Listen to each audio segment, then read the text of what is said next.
जय Hind dear student. स्वागत है हमारे यूट्यूब चैनल स्टूडेंट वार में। गाइस, जैसा कि आप सभी साथियों को मालूम है कि पल पल की लेटेस्ट अपडेट हो या किसी भी प्रकार की गवर्नमेंट एग्ज़ाम संबंधित प्रिपरेशन हो, हमारे द्वारा यहाँ पे आप लोगों को शानदार तरीके से करवाई जाती है। तो डियर स्टूडेंट, जिन साथियों ने चैनल को सब्सक्राइब नहीं किया है वे सब्सक्राइब जरूर कर ले, और हाँ, नए साथी बेल आइकन को प्रेस जरूर कर दे ताकि समय समय पे सभी लेटेस्ट अपडेट मिलती रहे। अब डियर स्टूडेंट, बात करेंगे आज का जो वीडियो है वह किन के लिए है। तो डियर स्टूडेंट, जैसे कि आप सभी साथियों को मालूम है कि अभी हाल ही में यूपी पीसीएल की एग्ज़ाम होने वाली है, और वहाँ पे कंप्यूटर जो है एक महत्वपूर्ण पार्ट रहने वाला है, और वहाँ से कंप्यूटर के जो क्वेश्चन है वो पूछे जाने वाले हैं। तो बहुत ही बेहतरीन और शानदार तरीके से आप लोगों को यहाँ पे कंप्यूटर के ऑब्जेक्टिव क्वेश्चन करवाए जाएंगे, देन टॉपिक वाइज भी यहाँ पे आप लोगों को क्लियर करवाया जाएगा। तो डियर स्टूडेंट, बने रहिए। जैसे कि ये जो क्वेश्चन है, जैसे कि कंप्यूटर एक कॉमन टॉपिक है ऑल एग्ज़ाम के लिए। ओके, ये यूपी पीसीएल की एग्ज़ाम ही नहीं बल्कि जितने भी गवर्नमेंट एग्ज़ाम होती है उसके लिए भी महत्वपूर्ण होते हैं। तो डियर स्टूडेंट, ये सभी स्टूडेंट के लिए महत्वपूर्ण है। ओके, बात करेंगे, स्टार्ट करते हैं वीडियो। ओके, तो यहाँ पे सबसे पहला आप लोगों का जो टॉपिक लेके हम लोग हाजिर है वो है जनरेशन। ओके, कंप्यूटर की जनरेशन के बारे में वीडियो लेके हाजिर है। हाँ जी हाँ, कंप्यूटर ऑफ जनरेशन। तो सबसे पहले यहाँ पे आप लोगों को समझना होगा कि जनरेशन का मतलब क्या होता है।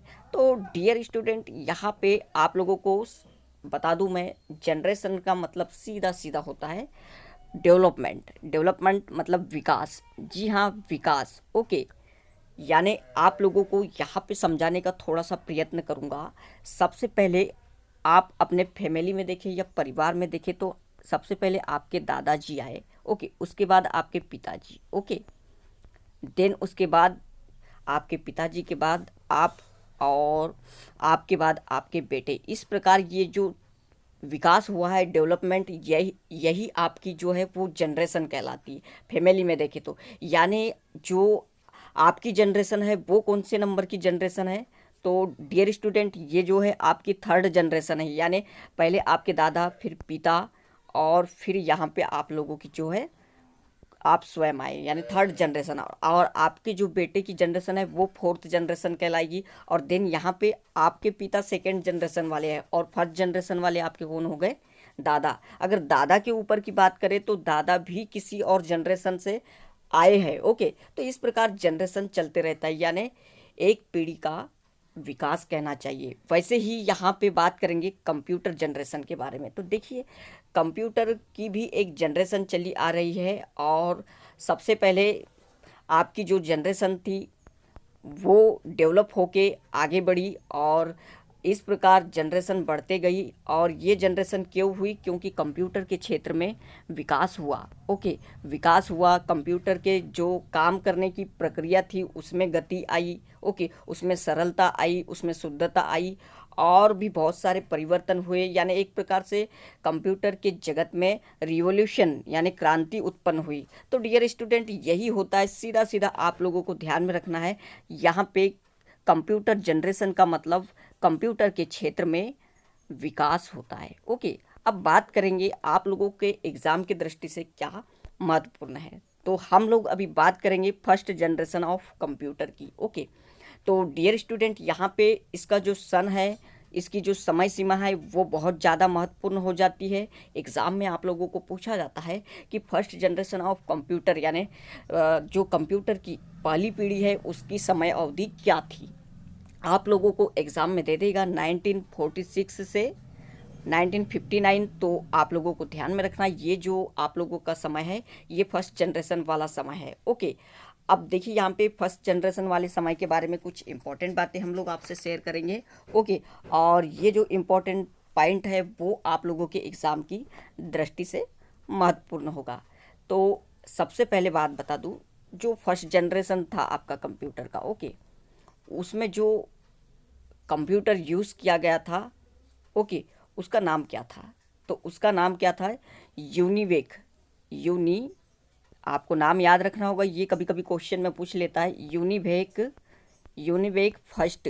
ओके, ये आपका व्यावसायिक कंप्यूटर था जो पहली बार यूज़ किया जाता था।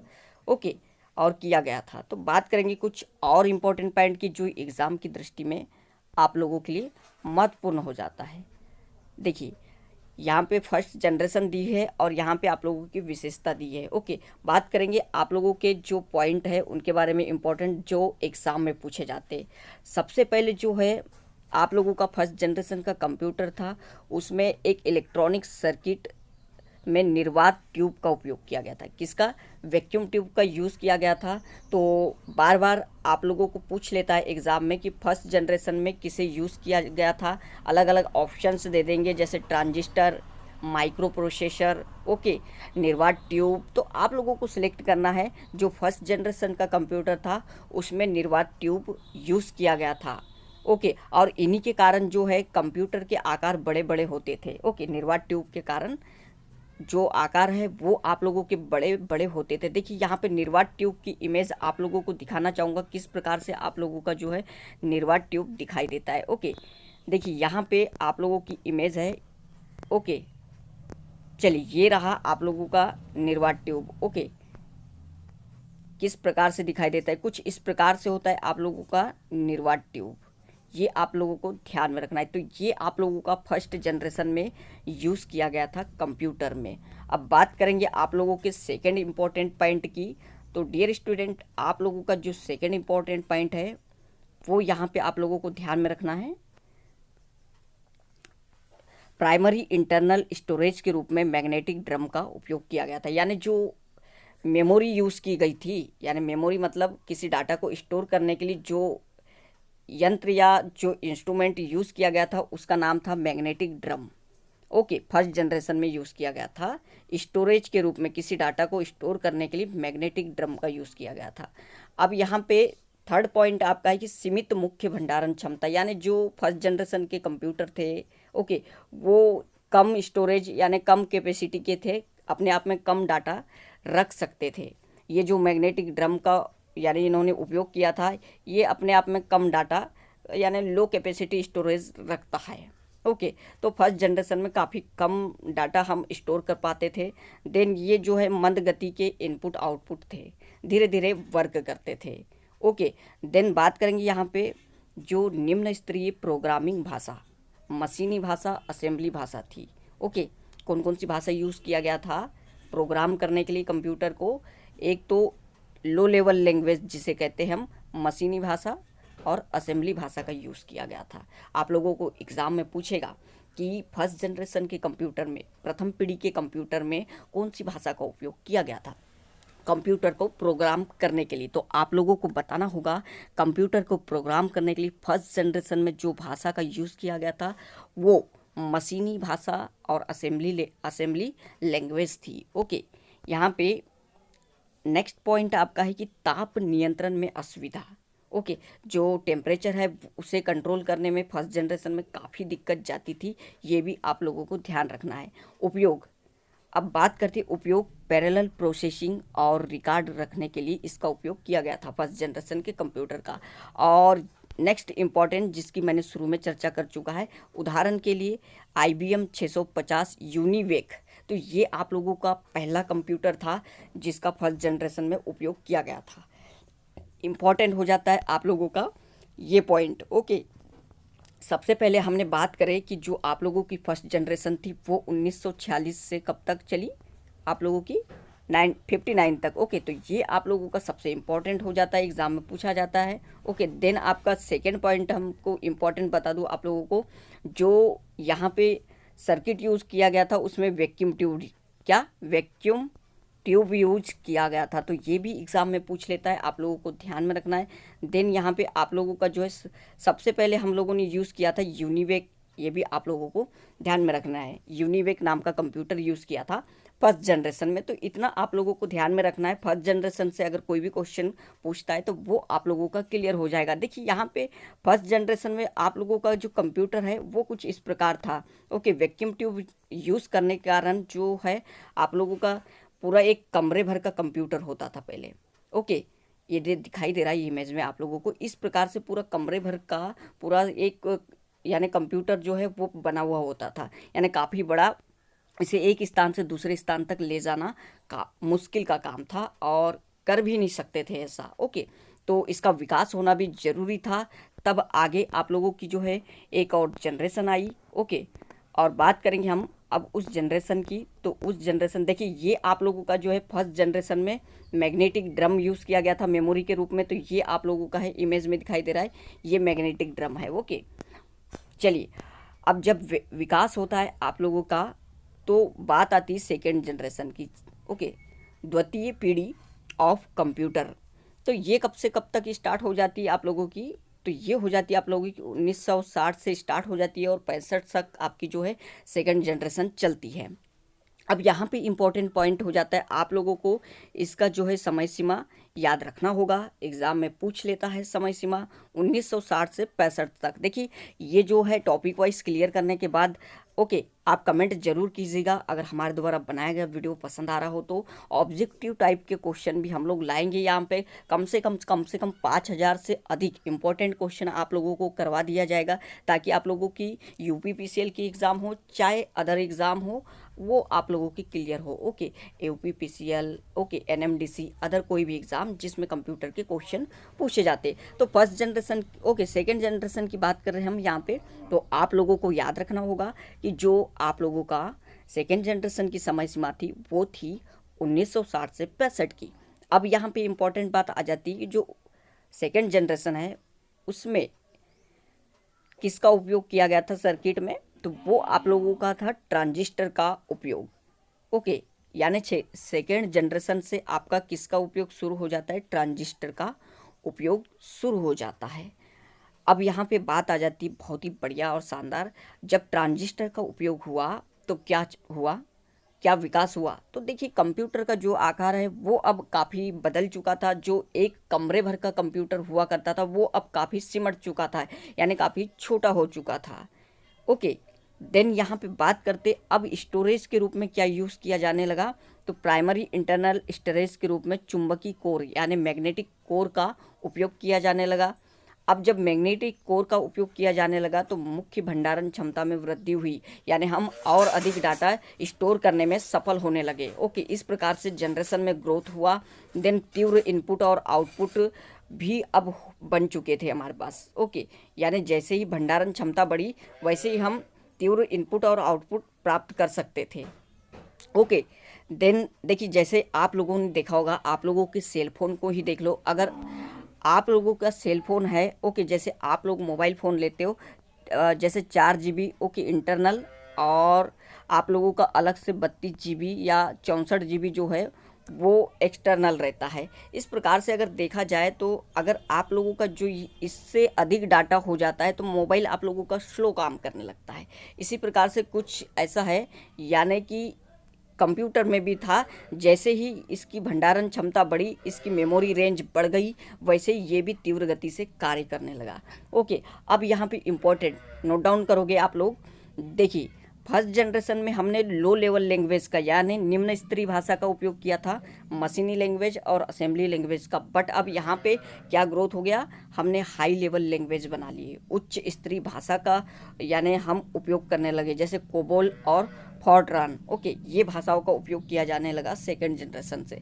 डियर स्टूडेंट, ऑब्जेक्टिव टाइप के क्वेश्चन भी लाए जाएंगे, ऐसे सिलेक्टेड क्वेश्चन जो आपने कभी देखा नहीं होगा और एग्ज़ाम में जो बार बार पूछे जाते हैं। देन नेक्स्ट इंपॉर्टेंट पॉइंट की बात करें हम यहाँ पे, तो देखिए आपका है आकार और ताप में कमी। ओके, जैसे ही ट्रांजिस्टर का उपयोग किया हमने, हमारे आकार में भी कमी आ गई कंप्यूटर के। ओके, तीव्र और विश्वसनीय, ओके, यानी तीव्रता काम में बढ़ी और हमारा विश्वास भी कंप्यूटर के प्रति और मजबूत होता चला गया।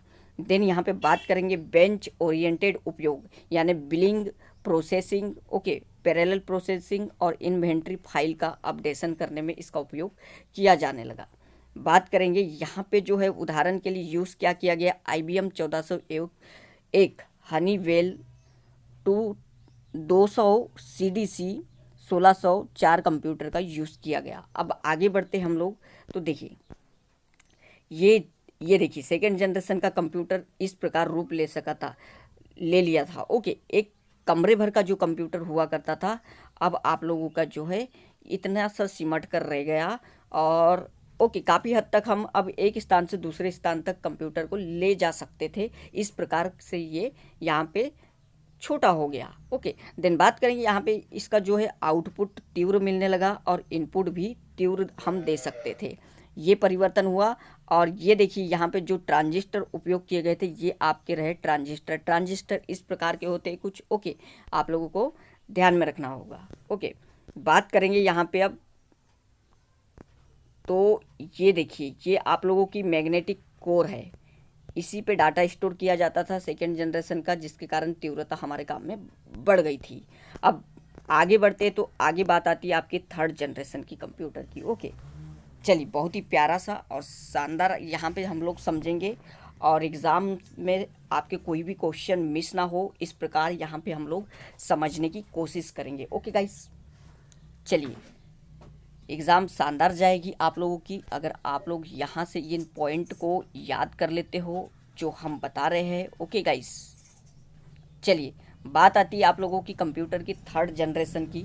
ओके, तो जो थर्ड जनरेशन है आपका, उसका जो समय सीमा रहा है वो रहा है 1965 से 71 का। ओके, नोट डाउन जरूर कर लीजिएगा, एग्ज़ाम में आप लोगों को पूछा जाएगा समय सीमा।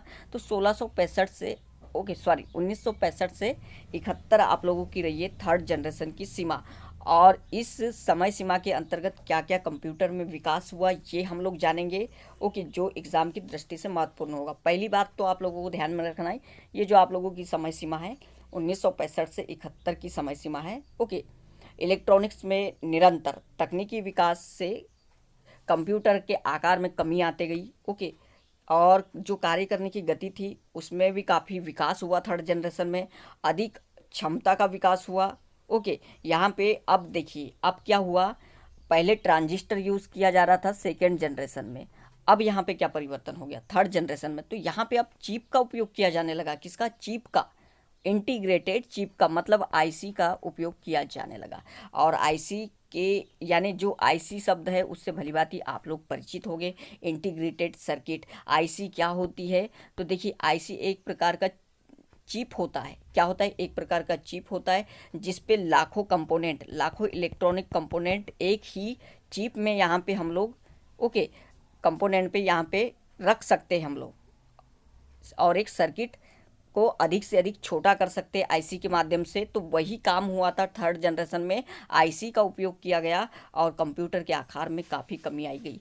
अब बात करते हैं ये जो आईसी है वो किससे बनी होती है, तो ये जो आईसी है आपकी वो सिलिकॉन से बनी होती है। और एग्ज़ाम में आप लोगों को क्वेश्चन पूछा जाता है कि जो आईसी है इंटीग्रेटेड सर्किट वो किसकी बनी हुई होती है, ये बार बार एग्ज़ाम में पूछा जाता है, तो सिलिकॉन से बनी होती है। तो आप नोट डाउन कर लोगे, थर्ड जनरेशन में आपके यूज़ किया गया इंटीग्रेटेड चिप आईसी, और ये बनी होती है सिलिकॉन की। ओके गाइस, अब बात करेंगे गाइस यहाँ पे आप लोगों का जो आईसी है। ओके, आईसी का आविष्कार किसने किया था? बहुत अच्छा यहाँ पे क्वेश्चन आप लोगों को बन सकता है एग्जाम में। जो आईसी है इंटीग्रेटेड सर्किट, उसका आविष्कार किसने किया था? तो एक नाम याद रख लोगे आप साइंटिस्ट का, जे.एस. किल्वी। क्या?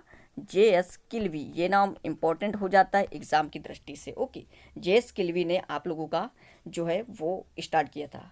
Okay dear student, J S. Kilby ने यानी आईसी को बनाया था और इसे थर्ड जनरेशन में यूज़ किया गया।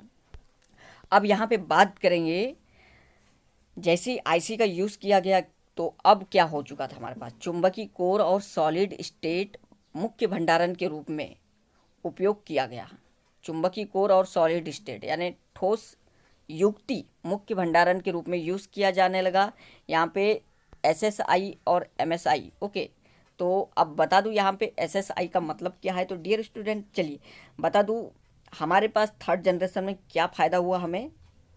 तो आरंभ में हम क्या करते थे, हमने लार्ज स्केल इंटीग्रेशन का प्रयोग किया जिसपे सिलिकॉन पर बड़ी मात्रा में क्या होता था, ट्रांजिस्टर का प्रयोग होता था। मेमोरी की भंडारण क्षमता इसके कारण बढ़ चुकी थी। ओके, स्मॉल इंटीग्रेशन स्केल के कारण, और यहाँ पे काफ़ी अच्छा हम लोगों को बेनिफिट मिला इसका जो है आईसी चिप का उपयोग करने से। देन इसके कारण जो है कंप्यूटर अधिक लचीला और इनपुट और आउटपुट देने वाला हुआ। तीव्र, छोटे और विश्वसनीय हुए। ओके, कंप्यूटर क्या हुआ, कंप्यूटर के काम में और अधिक तीव्रता आई, और अधिक छोटे हुए, और अधिक हमारा विश्वास बढ़ता चला गया। ओके, अब यहाँ पे उच्च स्तरीय भाषा का वृहत उपयोग यानी अधिक उपयोग किया जाने लगा। उच्च स्तरीय भाषा का प्रयोग और अधिक बढ़ गया। रिमोट प्रोसेसिंग और time sharing system, multi programming, इसका भी उपयोग होने लगा। इनपुट आउटपुट को नियंत्रित करने के लिए अब सॉफ्टवेयर भी उपलब्ध हो गए थर्ड जनरेशन में। उपयोग कहाँ कहाँ किया जाने लगा अब, airlines reservation system, credit card billing, market forecasting. अब उपयोग बढ़ चुका था। ओके, थर्ड जनरेशन में इतना विकास हुआ कि उपयोग बढ़ चुका था। उदाहरण के तौर पे देख लिए IBM सिस्टम का उपयोग किया जाने लगा। ओके, देन यहाँ पे यहाँ पे आप लोगों को ध्यान देना है 360 NCR 395। ओके, ये सब यूज़ किया जाने लगा। बात करते यहाँ पे आप लोगों को जो इम्पोर्टेंट पॉइंट याद रखना है, इसकी समय सीमा याद रखना है 1965 से 71। ओके, तृतीय पीढ़ी की जो है जनरेशन, उसका जो समय सीमा था वो 1965 से 71 था। देन यहाँ पे इलेक्ट्रॉनिक चिप IC का उपयोग किया गया। ओके, देन और एक बात ध्यान रखना है, IC का जो निर्माण है वो सिलिकॉन से होता है, IC चिप का। देन IC का जो है आविष्कार वो JS किल्वी ने किया था। ओके डियर स्टूडेंट, ये आप लोगों के लिए महत्वपूर्ण हो जाता है जो एग्ज़ाम में आप लोगों को पूछा जाता है। बात करेंगे आप लोगों की नेक्स्ट जनरेशन की। ओके, तो नेक्स्ट जनरेशन में पहुंचने से पहले बात करेंगे, देखिए अब कंप्यूटर का जो आकार है वो आप लोगों का कितना सीमित हो चुका था। ओके, जैसे ही हम लोगों ने IC का यूज़ किया तो कंप्यूटर का आकार और घट गया। ओके, अब और आसान हो गया कि कंप्यूटर को एक स्थान से दूसरे स्थान तक हम लोग ले जा सके। यहाँ पे बात करेंगे, ये देखिए ये इस प्रकार की आप लोगों की IC होती है। इस पे लाखों जो है, लाखों कंपोनेंट, लाखों ट्रांजिस्टर, लाखों रजिस्टर। ओके, एक ही IC में यहाँ पे हम लोग फिट कर सकते हैं, या हम लोग एक ही IC में लाखों कंपोनेंट को रख सकते हैं। इस प्रकार से हमें कम जो है स्पेस की आवश्यकता पड़ती है, और कंप्यूटर का स्पेस कम हो गया इसकी वजह से। देन बात करेंगे गाइस यहाँ पे आप लोगों के सामने फोर्थ जनरेशन की। ओके, जो आप लोगों की कंप्यूटर की फोर्थ जनरेशन थी उसका जो समय सीमा था वो क्या था, तो डियर स्टूडेंट यहाँ पे आप लोगों को ध्यान में रखना है, जो आप लोगों की कंप्यूटर की फोर्थ जनरेशन की समय सीमा थी वो थी 1971 से 80। तो ये आप लोगों को नोट डाउन कर लेना है और महत्वपूर्ण है एग्जाम की दृष्टि से। फोर्थ जनरेशन, अब फोर्थ जनरेशन में क्या यूज़ किया जाने लगा, देखिए यहाँ पे पहला पॉइंट VLSI तथा ULSI। अब यहाँ पे VLSI क्या है और LSI क्या है। ओके, तो बता दूँ आप लोगों को, जो VLSI है वो उसका फुल फॉर्म होता है very large scale integration. Okay, और ये आप लोगों का होता है LSI का मतलब लार्ज स्केल इंटीग्रेशन। अब जो है यहाँ पे IC का आकार बड़ा हो चुका था। ओके, वेरी लार्ज हो चुका था और लार्ज, ये दोनों यूज़ किया जा रहा था। ओके, यानी एक साथ जो है आप लोगों का जो है, अब पहले 10,000, ओके मान लो पहले 10,000 कंपोनेंट यहाँ पे हम थर्ड जनरेशन में लगा रहे थे IC पर। अब क्या किया जाने लगा, अब क्या किया जाने लगा, यहाँ 10,000 से लेकर लाखों लाखों लाखों कंपोनेंट एक साथ लगाया जा सका। ओके, तो इस प्रकार यहाँ पे आप लोगों का क्या यूज़ किया गया, VLSI very large scale integration और ULSI बोले तो अल्ट्रा लार्ज स्केल इंटीग्रेशन का उपयोग किया जाने लगा फोर्थ जनरेशन में। अब देखिए, अब इसकी जो तीव्रता है वो काफ़ी ग्रोथ हो चुकी थी। उच्च तथा तीव्र क्षमता वाले भंडारण का उपयोग किया जाने लगा। जी हाँ, और अधिक मेमोरी क्षमता यूज़ की जाने लगी, जिसके कारण भिन्न भिन्न हार्डवेयर निर्माता के यंत्र बीच एक अनुकूलता, ताकि उपभोक्ता किसी एक विक्रेता से बंधा न रहे। ओके, यहाँ पे मिनी कंप्यूटर के उपयोग में वृद्धि हुई। ये मतलब मिनी कंप्यूटर मतलब और अधिक आकार आप लोगों का कंप्यूटर का सीमित हो गया। अब इतना सीमित हो गया कि आप लोग अपने कंप्यूटर को एक बैग में ले जा सको। ओके, एक बैग में ले जा सको, इतना सीमित हो गया। ओके, बात करेंगे यहाँ पे आप लोगों का इम्पोर्टेंट पॉइंट के बारे में। तो देखिए, इस सबसे इम्पोर्टेंट और बढ़िया पॉइंट की जो फोर्थ जनरेशन थी आपकी कंप्यूटर की, उसमें जो है माइक्रो प्रोसेसर और मिनी कंप्यूटर का आरंभ हुआ। इम्पोर्टेंट पॉइंट और नोट डाउन कर ले, बार बार एग्जाम में पूछा जाता है। फोर्थ जनरेशन में माइक्रो प्रोसेसर का उपयोग किया गया था। ओके, 6 पॉइंट आपका है उपयोग इलेक्ट्रॉनिक फंड ट्रांसफ़र, व्यावसायिक उत्पादन और व्यक्तिगत उपयोग होने लगा। देन उदाहरण IBM PC, XT, Apple second, इस प्रकार के आप लोगों के कंप्यूटर आने लगे। ओके, देन यहाँ पे अब बात करेंगे आप लोगों की अगली जनरेशन की। देखिए यहाँ पे क्वेश्चन आप लोगों के लिए इतने अच्छे वाले हम लोग लाने वाले हैं कि वो एग्ज़ाम की दृष्टि से आपके लिए बहुत ज़्यादा महत्वपूर्ण होंगे। अब कंप्यूटर का आकार है वो पूरा बदल चुका था। ओके, कंप्यूटर का आकार अब पूरा बदल चुका था। इस प्रकार आप लोगों का जो है कंप्यूटर आकार ले चुका था। एक CPU आ गया था आपके पास, एक मॉनिटर अच्छा सा, और एक कीबोर्ड का भी आविष्कार हो चुका था अच्छा वाला। ओके, यहाँ पे CPU का full form central processing unit होता है। सबके बारे में बात करेंगे। अभी हम लोग जनरेशन के बारे में जान रहे हैं तो जनरेशन के बारे में ही बात करेंगे। सबके बारे में माउस, कीबोर्ड, इनपुट, आउटपुट, सभी डिवाइस के बारे में आप लोगों को क्लियर करवाया जाएगा। ओके, ये रहा आप लोगों का मिनी कंप्यूटर। ओके, तो इस प्रकार से आप लोगों के मिनी कंप्यूटर आज आ चुके थे। अब इनको आप लोग बैग में समेट के ले जा सकते थे, यानी CPU की भी आवश्यकता अब नहीं पड़ रही थी, क्योंकि CPU मदरबोर्ड इसका खुद यहाँ पे लैपटॉप में ही उपलब्ध हो गया था। इस प्रकार आप लोगों की फोर्थ जनरेशन तक ग्रोथ हो गई थी। ओके, देखिए ये रहा आप लोगों का माइक्रो प्रोसेसर जो फोर्थ जनरेशन में यूज़ किया गया था। कुछ इस प्रकार से दिखाई देता है। जैसे आप लोगों का पेंटियम का माइक्रो प्रोसेसर काफ़ी प्रचलित रहा। ओके, बात करेंगे आगे तो देखिए ये आप लोगों का इस प्रकार से माइक्रो प्रोसेसर की जो है वो सेटिंग की जाती है, कोडिंग की जाती है। ओके, तो इस प्रकार दिखाई देता है, सिलिकॉन वेफर का ही बना होता है ये भी। ओके, ये जो आप लोगों का पूरा सर्किट है ये भी सिलिकॉन वेफर का ही बना होता है मटेरियल का। बात करेंगे आप लोगों की फिफ्थ जनरेशन की। ओके, अभी जो प्रेजेंट में चल रही है वो आपकी फिफ्थ जनरेशन है।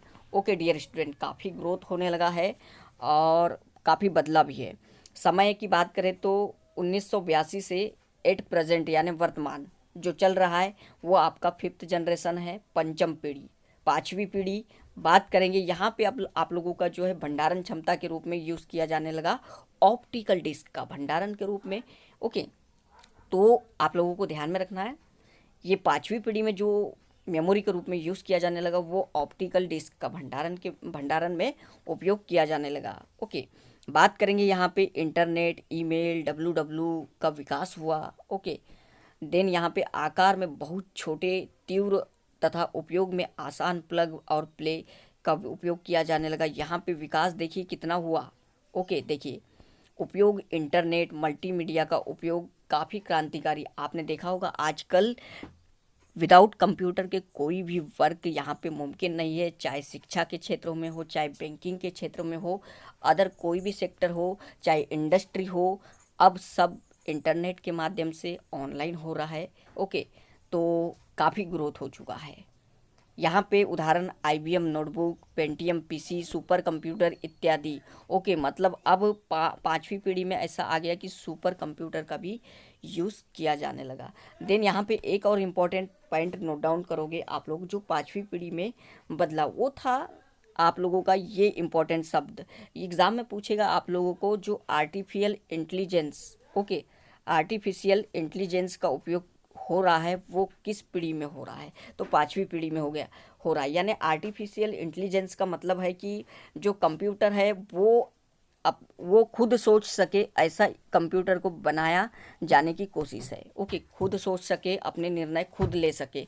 अभी कंप्यूटर जो है वो हमारे इंस्ट्रक्शन सुनता है, हमारे हमारे यानी जो है इनपुट के अनुसार अपने निर्णय लेता है, वो खुद नहीं लेता है। लेकिन आर्टिफिशियल इंटेलिजेंस का मतलब इस प्रकार से है कि एक प्रकार से रोबोट जो अपने निर्णय खुद लेगा। ओके, कंप्यूटर को उस दिशा में बनाने की प्रोसेस है आर्टिफिशियल इंटेलिजेंस, और पाँचवीं पीढ़ी में यही काम प्रोसेस पे है और चल रहा है। तो गाइस यहाँ पे बात करूँगा, देखिए ये रहा आप लोगों का आर्टिफिशियल इंटेलिजेंस का मतलब। इस प्रकार से कंप्यूटर को बनाने की कोशिश की जा रही है कि कंप्यूटर अपने ही दिमाग से खुद निर्णय लेगा। ओके, क्या सही है क्या गलत है? ओके, मनुष्य के इनपुट, ओके, इनपुट का तुरंत निर्णय लेना, यहाँ पे आर्टिफिशियल इंटेलिजेंस को ग्रो करना होगा। बात करेंगे यहाँ पे जो, अच्छा तो चलिए, इतना था आप लोगों का जो है कंप्यूटर का जनरेशन के बारे में क्वेश्चन। अब यहाँ से न्यू में जो आप लोगों के ऑब्जेक्टिव क्वेश्चन पूछे जाते हैं वो यहाँ पे आप लोगों के लिए वीडियो लेके आया जाएगा। तो डियर स्टूडेंट, हमारे द्वारा बनाया गया वीडियो अगर आप लोगों को पसंद आया हो तो कृपया करके चैनल को ज़रूर सब्सक्राइब कीजिए, और हाँ, बेल आइकन को ज़रूर प्रेस कर दे ताकि समय समय पर आप लोगों को इसी प्रकार की लेटेस्ट अपडेट मिलती रहे।